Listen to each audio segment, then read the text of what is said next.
Welcome to week 4, bonus 2, merging panoramas. Panoramas. There's one behind me there, a baseball stadium. Now, I couldn't get back far enough in that baseball park in order to get the entire frame, even with my wide angle lens. So what I had to do, and what I'm suggesting you start thinking about doing, is I had to take 5 separate photographs, 1, 2, 3, 4, 5, and somehow ram those photos together to create one giant photo, a panorama. Now, most of us might have a concept of what panoramas are. They're wide photos. They don't have to be wide photos. I want you to get into your mind that panoramas aren't just wide, they can also be vertical. For example, if I'm in New York City shooting the Empire State Building, or if I'm in the woods and I'm shooting tall redwoods or aspen trees, right? A panorama can be 1, 2, 3, 4, 5 images to create a vertical. So think of it in terms of wide panos and vertical panos, horizontals and vertical panos, the panoramas. Okay, there are 2 hints I got to tell you right off the bat. To get a good pano, your separate images must overlap while you're taking those photos at least 30%.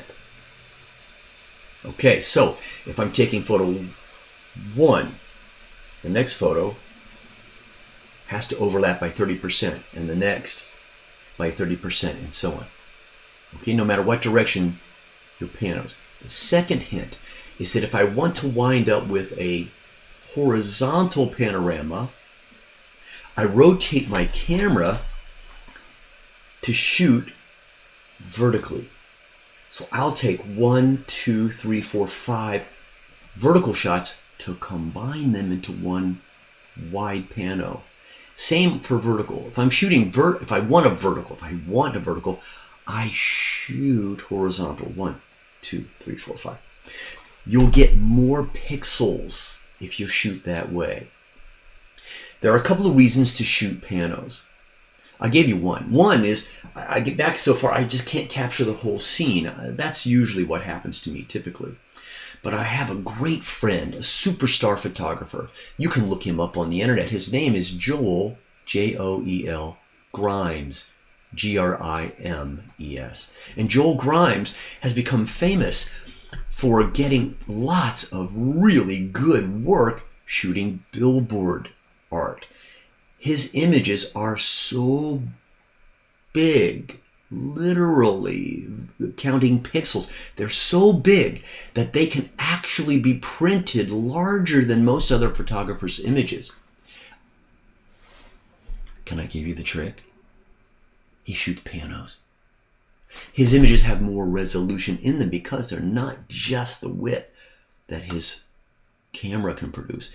No, it's multiple images combined into one, resulting in much more resolution. Let's just see how it works.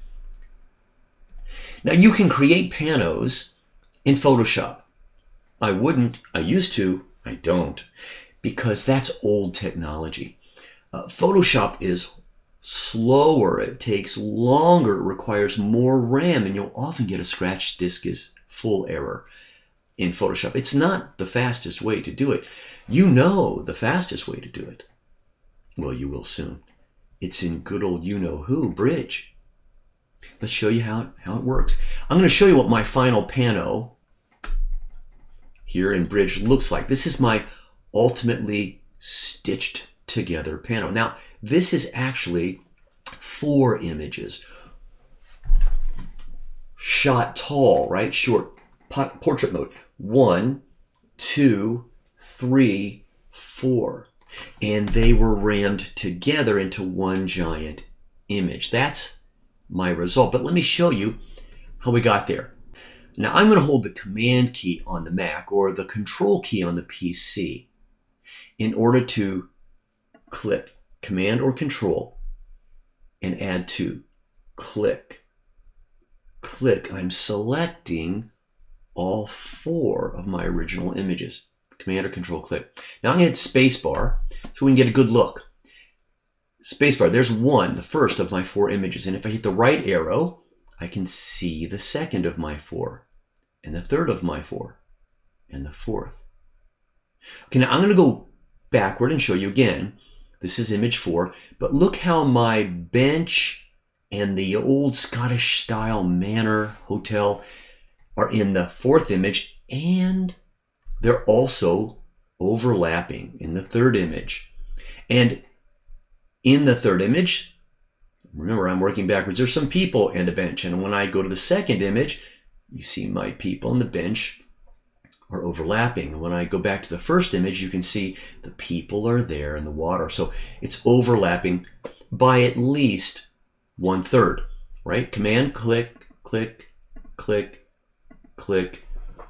Grab your pencil, get ready. We're going to ram these photos together. And how do I do it? In Bridge, I put my thumb on the Command or Control key, and I don't lift it. And with my index finger, I'm going to spell RAM, R-A-M. Here we go. Command keys down on the Mac, R-A-M. And you don't believe it, but I'm actually finished. Look, Ma, no hands. It has rammed my photos together with the keyboard shortcut Command RAM or Control RAM on the PC. Why is this so simple? It's incredible, actually. And so I'm obviously trying to get you to remember RAM, Command or Control, RAM. You're done. I'm going to say merge now. It doesn't say done or save. It says merge. And when I do that, take a peek. It automatically takes the original name of one of the files, adds the word Pano, and saves this new panoramic as a DNG automatically. Incredible. Now I'm going to cancel, and cancel, and cancel, and just show you again. I've looked at my images in Bridge. I've selected the ones that I'm going to ram together. I do Command RAM. I'm finished. But now let me explain some of these buttons along the side. It's really quite incredible. You're looking at your preview of your image. I'm merging images into my panorama, all 4. And if I go click spherical, you'll see there's a different way, a different preview, a different way of looking at this. Spherical, cylindrical. Not all of these work on every image grouping. Perspective, see what I mean? So you just pick the one that fits your view best. I think cylindrical. I got a little bit more image on that. Now I'm going to go to the bottom. I'll skip over the middle. I'm going to the bottom, and I'm going to show you at the bottom there's something called auto crop. And if I turn off, uncheck auto crop, and by the way, whatever you've done here, it will retain and remember next time by default. So if you leave it unchecked, auto crop will be unchecked next time you come in. If you check it, you get the idea. Auto crop. What does auto crop do? You can see that auto crop, in order to combine these images without distorting the central theme of the images themselves, the outer edges, the boundaries, had to be warped in some way. They had to be distorted in some way. And so when I turn on auto crop, it will look at every possible pixel I could get without losing anything in auto crop. But there's another way, an alternative way. You can either auto crop or you can boundary warp. To be honest, you can auto crop and boundary warp. It's a third flavor. But let me show you what boundary warp does. Boundary warp says the internal theme is not distorted, but let's distort the boundary. Oh my. goodness, resulting in a much greater image size. It's distorting the boundary to create a fix for my images. So it's either auto crop or boundary warp or both until you're happy. Oh, that looks good to me. Incredible. A miracle, really.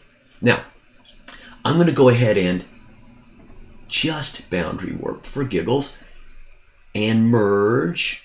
Let's save it as Pano BPSOP Rick.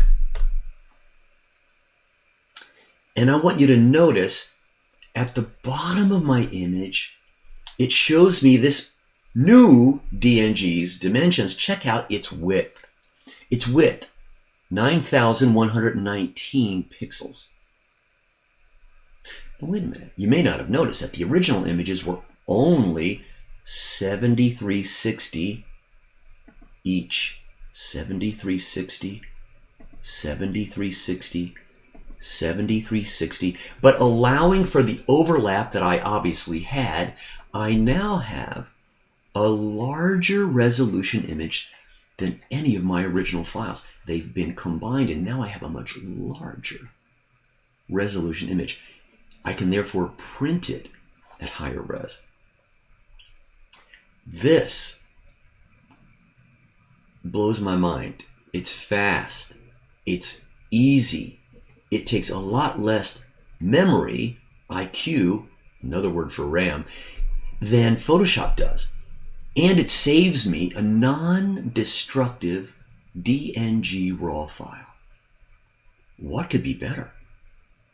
So you want to start thinking when you're out in the field, not just shooting like you do with your camera, but when you get finished, might this be better as a pano? Shoot some images. Or as multiple panos. Now, I'm going to give you one more little tip. The panos don't have to be in a straight line. You can actually shoot 1, 2, 3, 4, 5, 6, 7, 8, 9, 10, 11. You can shoot multiple images, and this trick still works. What will they think of next?